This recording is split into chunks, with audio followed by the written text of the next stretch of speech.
ఏ విధంగా పేరుకేమో బయటికి పాలమూరు ప్రాజెక్ట్ రంగారెడ్డి ఎత్తిపోతల ప్రాజెక్టు పూర్తి చేసినామో మేం పాలమూరు జిల్లాని సస్యశ్యామలం చేసినామనే మాట చెప్తున్నారు గాని అవన్నీ అబద్దాలే అని ఇవాళ మనందరికి కూడా కళ్ళ ముందు సాక్ష్యంగా ఇక్కడ కూడా ఈ పాలమూరు రంగారెడ్డి ద్వారా మనం గమనిస్తున్నాము.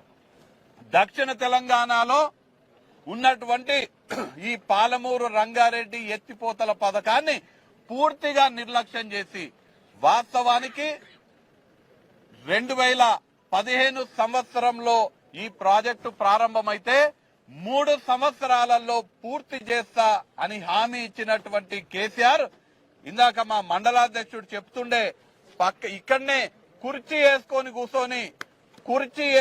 కూర్చొని నేను ఈ పనులు పూర్తి చేపిస్తా దగ్గరుండి అని చెప్పినటువంటి కేసీఆర్ ఇవాళ పనులు ఎంత నాసిరకంగా ఎంత అసంపూర్తిగా ఉన్నాయో మన కళ్ళ ముందు సాక్ష్యంగా ఇక్కడ కర్వెన రిజర్వాయర్ మన ముందు కనిపిస్తున్నది.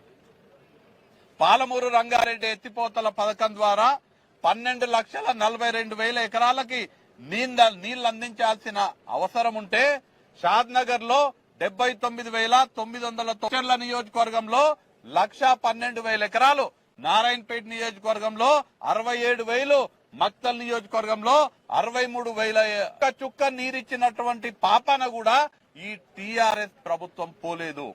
ఇవాళ చాలా స్పష్టంగా చెప్తున్నాము, కేసీఆర్ దక్షిణ తెలంగాణపై సవతి తల్లి ప్రేమ చూపిస్తూ దక్షిణ తెలంగాణపై కక్షపూరితమైనటువంటి వ్యవహారం కేసీఆర్ చేసిండు.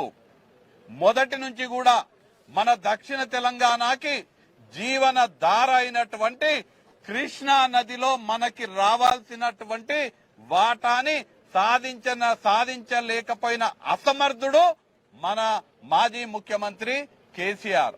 వాస్తవానికి మన దక్షిణ తెలంగాణలో ఉన్నటువంటి మన తెలంగాణ ప్రాంతం కృష్ణా బేసిన్ లో 68.5% క్యాచ్మెంట్ ఏరియా ఉంటే మన ఉమ్మడి రాష్ట్రానికి కేటాయించబడినటువంటి 812 టీఎంసీలలో మనకు ధర్మంగా కేసీఆర్ నిజంగా మన హక్కుల కోసం పోరాటం చేసే నదీ జలాలలో 577 టీఎంసీలు మనకు దక్కాలే. మన రాష్ట్రానికి మన తెలంగాణకి 9 టీఎంసీలు మాత్రమే మనకు దక్కినాయి. మనకు 200 టీఎంసీ వాటాని ఒప్పుకున్నటువంటి దుర్మార్గపు ముఖ్యమంత్రి కేసీఆర్. ఖచ్చితంగా కేసీఆర్ కి మన ప్రాంత రైతుల శాపం తగులుతుందని ఈ సందర్భంగా తెలియజేస్తున్నా.